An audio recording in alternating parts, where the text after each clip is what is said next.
I never post on Reddit, and I'm also on mobile, so sorry if formatting is ugly. Today, I experienced the definition of fuck around and find out. Some backstory.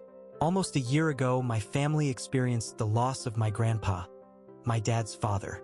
It was sudden and it struck my father really hard. He started having more emotional outbursts, being more reclusive, etc. And we tried our best to be understanding and help him in any way he needed. He found himself a therapist and seemed to be working through a lot of his feelings and thoughts. He still wasn't acting entirely like the him we once knew, but death affects everyone differently, and this made his behavior easy to excuse. My dad and I don't live in the same city, and so we often meet up at halfway points for lunch. We have always been close, so it's commonplace for us to talk about our feelings, emotions, and recent life events with each other. Now the story. During our first lunch since my grandpa's passing, I noticed my dad talking a lot about this new girl at his work. We will call her Stacy. He said that Stacy was helping him a lot of his trauma and being there for him. Stacy's husband had been through some similar traumas that my dad had experienced, and that was being brought up in therapy, so he said she offered him support. He really felt he could be himself around her. He made it abundantly clear that he did not feel he could be himself around his wife of 20 years, my mom, but that he could with Stacy. I thought this was an odd comment to make, and I think this is where my suspicions of their real intentions began, but I knew he was struggling. It made me feel relieved that he had someone he trusted. It struck me a little weird that she was 29, but again, sometimes workplaces can create weird and unexpected friendships, and with me being 26, I wondered if maybe he saw her as another daughter since I wasn't able to be around much due to distance. He assured me that Stacy was married to a man named Andrew. They were strictly friends. But in his own words, people from his work had started to think something was going on between them, so they had stopped talking at work and had moved to texting. He even went so far as to later in the conversation say that he thinks a strong marriage should be able to survive someone cheating. I assured him that that wasn't healthy and that I'm not sure what kind of relationship he wanted with his wife, but I did not want a relationship founded on infidelity. Obviously, my alarm bells were going off. With what little information I had on Stacy, I went and found her online. I stalked her, and just like my dad said, she was seemingly in a young, happy marriage with Andrew. She kept her social media pretty private, but from what I could see, she looked like your average 29-year-old woman. I couldn't possibly imagine what she would want with my dad, and if anything, I thought maybe my dad had a work crush that he was reading too much into. No one wants to think that their dad could be capable of a full-blown affair. Over the next few visits with my dad, I would hear him continually talk about Stacy when telling stories about work or talking about his friends. She always seemed to come up. I couldn't help but notice that he would avoid calling her by name. She would just be she or her or girl from work. It's as if he completely forgot the things he had told me about her, or as if he was afraid to say her name around me. Infidelity is never mentioned again, but he is always talking about how he's fighting with my mom, Lily. How as he goes through therapy, she might not like the man he's becoming. He tells me how he's standing his ground and getting into verbal arguments with her. I imagine this is self-sabotage due to his guilt because of the cheating. Fast forward to today, about a year since I first heard about Stacy. I went on my laptop, which I do not use often. I opened Instagram and I realized I still had my dad's login credentials saved on my computer from a one-off back in 2016. My dad is and always has been sketchy with his passwords, so I assumed that likely it wouldn't work, but I tried the login anyways. To my surprise, I was in. I won't even pretend like I didn't know exactly what I was looking for or like I'm above looking through his DMs. This is also where I fucked around and found out. I opened their DMs, which were pretty bleak at first. I thought that I could rest my suspicions, more like hoped, until I couldn't. It started out with sending corny photos to each other. Things about, you can kiss me whenever you want, I'm yours, and your arms feel like home and I'm homesick. Really juvenile weird shit. Things I wouldn't send to a coworker if you paid me. Still in denial, I kept scrolling, and that when I saw it. Nudes from her only, thank God. Full-blown sexting conversations about their existing partners and the potential of leaving them for each other. I love yous, conversations with their plans to sleep together for the first time, etc., etc., etc. You get the picture. All of my suspicions laid out in front of me. He was willing to risk it all for a married woman 3 years older than his daughter. He was willing to hurt the woman he had supposedly loved for 20 years. Destroy his family. Destroy Stacy's family for what? Absolute fucking selfishness. The worst part for me was that they actively talk about their existing partners in this chat. Stacy is always making fun of my mom. Does Lily wear lacy bras for you? Does Lily let you go down on her with her bush? Lol. As if Stacy couldn't become more a disgusting human. As if she's not already sleeping with a married 53-year-old father of 2. She has to degrade his wife. An innocent victim in this situation. They assure each other that they love their current partners so much that it hurts, and they don't understand how they can have the capacity to love 2 people at the same time. Is disgusting and childish. I don't know how this ends. They still work together and closely together. I cannot bring myself to tell my mom. I don't want my dad to know I know. I don't want him to feel backed into a corner like he has to tell my mom. I want him to tell my mom because he knows it's the right thing to do. I have looked up to my dad my whole life, and I feel like the whole view I have had of him as this selfless, loving, caring family man has been shattered. I'm so disappointed in his actions. And I don't know what to do. It's eating away at me. Edit. I was told it would be beneficial to add that my parents do have a kid who is a minor who lives with them. I have not known about this affair the entire time. I found out about it on Thursday, so please stop saying that I'm intentionally holding this secret from my father. My parents share an email account, and I will not see my mom in person until probably Christmas. TLDR. My dad is having an affair with a 29-year-old married woman from work, and I found their DMs outlining their sexcapades. I can't bring myself to tell my mom/his wife of 20 years. Comment 1. Armed with this info, I would set up a one-on-one meeting with mom and tell her and bring the evidence. In volatile situations like this, it is best to be proactive versus reactive. Advise her to go into stealth mode and to act like nothing is going on. Next steps. 1. Help mom find 2 to 3 divorce attorneys and schedule the consult. The consult is usually free. Have her present the circumstances and find out their approach. She can then decide whose style she likes most and retain them. Have her gather the following documents. A. Last 3 years' tax returns. B. 12 months bank statements, retirement account statements, investment statements. C. Copies of mortgage/deed/title to the home. D. If they own in vacation or rental real estate, make copies of the docs from #C.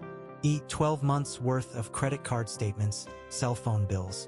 Have your mom try to see if she can get access to his wallet while he is sleeping, and if so, check it for any new credit cards. If she finds any, have her screenshot them. What state are you in? Depending on the answer, infidelity may qualify her for a fault for the divorce filing. Helping her prepare for this will give her a leg up for a softer landing. If you can find the info for her affair partner's spouse, she can and should make contact the day your dad is served. By the way, he can be served at work. Play stupid games, win stupid prizes. OP replied, I have decided to take your advice. I'm going to tell my mom, as she deserves to have the upper hand in decision-making since my father has been the holder of all decisions for months unbeknownst to her. I'm currently just waiting for a time when she is not around my dad so I can call her and drop the bomb. They're currently driving up to their cottage together, so it doesn't feel fair for me to not let her have room to grieve/figure out her next move. I will post an official update when I have one. Most likely Monday when she goes to work. Update. So I finally called my mom. Her and my dad had spent the day together at their cottage, so I waited until they were home and then asked if she could go somewhere alone so we could talk on the phone. Her reaction was nothing like I imagined. She sounded like she already knew. Her reaction also made me feel like this wasn't the first time this has happened. She laughed and asked me what I thought I saw. She blamed herself and said that she doesn't meet my dad's needs. I explained to her that that's not fair and that she doesn't deserve to be lied to and cheated on and put at risk for STDs. I said the way they spoke about my mom in the chat was disgusting and that this was wrong. She asked to see the screenshots, so I sent them to her. She kept reassuring me that her and my dad were in it for the long haul and wouldn't divorce. I told her I didn't care about that. I said no matter her decision, I supported her either way. Even though it wasn't what I was anticipating, I felt relieved. I felt like a weight had been lifted. She thanked me for telling her and said that I would always be her sweet girl. Everything seemed to be going well until she spoke to Slash, confronted my dad, and called me back. I don't know what happened with the conversation between her and my dad, but it's clear that he is a master manipulator and not at all the person I thought he was prior to all this. My mom's tone had completely shifted on the phone. She was scolding me? He confirmed the affair. He confirmed everything I had said and brought forward to her. Somehow they're blaming me. They're telling me I'm wrong. My mom told me that she's read all the screenshots I sent but had nothing to say about them. They're staying together, and in her words, this is just a bump in the road. They've had highs and lows, and they'll have lows again. I said I would support her either way, so I can't be mad, but I can't help but be sad at how low she thinks of herself to accept this behavior. I love your dad, and he loves me. What a horrible message to send to your child. She told me that guilt does bad things to people, and that she thinks I got myself worked up over nothing.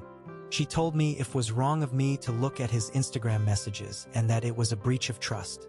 Ironic, considering my dad committed the biggest breach of trust there is in a marriage. I also never would have looked at his messages had he not planted this seed of infidelity in my brain. She explained my dad is very angry with me, and she doesn't know if our relationship is reparable. I assumed my dad would be mad at me, of course, but for my mom to seemingly side with him and turn her back on me too is almost too much to take. I know she's being manipulated, but this is where it ends, I guess. I can't stand to look at either of them. I feel like I was just orphaned. I can't fight a fight someone doesn't want me to on their behalf. Deep down, I know I'm not to blame for this. Don't get me wrong. But it's really hard to not feel awful when your parents, whom you've trusted, turn their back on you. I do feel like I did right by myself in telling my mom the truth, but I can't help but think that everything would have been easier if I never said anything. My dad still follows Stacy. He has blocked me and my fiancée on all social media platforms. He's quite literally showing that he chooses his AP over his daughter. I know he's reacting out of embarrassment and anger, but I've blocked him in return. He doesn't get to choose when he comes back into my life. All of this hurts a lot. Comment 1. Like you said, this wasn't the first time, and it may well be that they already have an understanding about extramarital affairs, and that may run both ways. So you notifying her didn't tell her much she didn't already know. Instead, it just made it awkward for her to discuss it with you. Ultimately, people are complicated and you don't know their sexual history, which predates your existence. It is and will remain fundamentally unknowable to you. Your dad is a piece of shit, though, for how he is reacting to you. OP replied, in Stacy and my dad's DMs, they both outlined the fallout they believe would occur if their respective partners found out about their affair. I don't believe even if my mom and dad have a don't ask, don't tell policy like another Redditor suggested that it is a two-way street. But you're absolutely correct. I don't know their agreements within their marriage, nor do I want to LOL.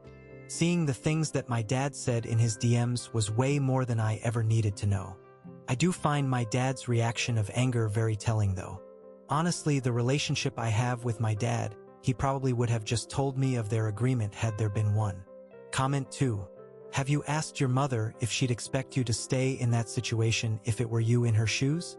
If she says no, I'd ask her what example she thinks she's setting by doing so herself. You can support her and distance yourself from the situation. And from them blaming you for telling the truth is wrong and separate of the support for what she chooses. And you can also support her and choose to limit or forego the relationship you have with your father entirely. I have a feeling when your wedding approaches, your father is going to want to play perfect dad in all the events and pictures. Will you allow him to? OP replied, when it comes to my mom, I told her I would support her either way. As much as I don't agree with her choice, I'm not in her position and don't know what kind of factors are coming into play for her to stay. Who knows, they could be waiting for my younger brother to move out before they call it quits. For now, I am NC with my father and I am willing to be LC with my mom, but no one has spoken to me since, so I think it might be NC with all. As it stands currently, I don't anticipate inviting my father to my wedding, which is really hard to stomach. We never planned for a big wedding, so his presence was definitely going to be a big one on our day. Unless something is massively repaired during that time, I don't need the added stress. New update. Hey, I actually do have a small update if anyone is interested. Sorry, I don't check this Reddit account often. My fiancé and I are still engaged and don't have a set wedding date. When we do get married, it'll be either a small courthouse or an elopement with my family not involved at all. In regard to my dad, short answer? Nope, still an absolute idiot. Long version goes as such. I've been working with a therapist to figure out what I really want to come of all this and how I can proceed with or without my family. I initially settled on NC with my dad and LC with my mom. After some thinking, I decided that I wanted to have my dad in my life and rebuild at least an amicable relationship with him. I understand that that may not be what everyone would choose, but I really couldn't imagine my big life events and my future without my dad. I reached out to my mom via text and asked her if she believed my dad was still too angry with me to talk. She urged me to not reach out and asked me to continue leaving the door open and told me that she was encouraging my dad to do the same for me. At that point, I decided that if he had to be encouraged to leave the door open for his only daughter, then maybe it actually wasn't worth reaching out to him. He ended up texting me the next day that he unblocked my number, but he wasn't ready to talk. I waited 3 weeks for him to text me, but received nothing more. I reached out just asking for a timeline on when I can expect that he will be ready to talk, and he replied saying he has been waiting for me to contact him. The conversation started fine. He said he loved me and he missed me. He said that we were just going to have to agree to disagree on the whole situation. I explained that wouldn't be happening and that I didn't care about the cheating. That's not my problem. My problem is how he has hurt me and how his silent treatment affected me. This is obviously not what he wanted to hear. I'll save y'all the nitty-gritty. The conversation ended with him saying he was mad at me because I didn't come to him first and give him a chance to come clean. But in the same message said that if I had kept my nose out of his business, he would have taken the secret to the grave and that it was me who hurt my mom because I told her. He repeatedly demanded that I apologize to my mom for hurting her and apologize to him for betraying his trust. There was a lot more to the conversation, of course, but to wrap this all up, I doubled down that I did nothing wrong. He is the one who betrayed his wife, and if my mom would like an apology, she is more than welcome to reach out to me directly. Other than that, we're done here. His number is blocked. I don't plan on unblocking him. I feel confident in my decision this time. I don't feel like him and I are existing in the same reality. I don't feel like he's the dad I once knew. Sorry this is so long. And not a happy ending at all, but it does feel nice to get this all out here. Thanks for following along with my story, and I'll do my best to share here if there's any more major updates, but I truthfully feel like this might be the end of it all. God, please let it be the end.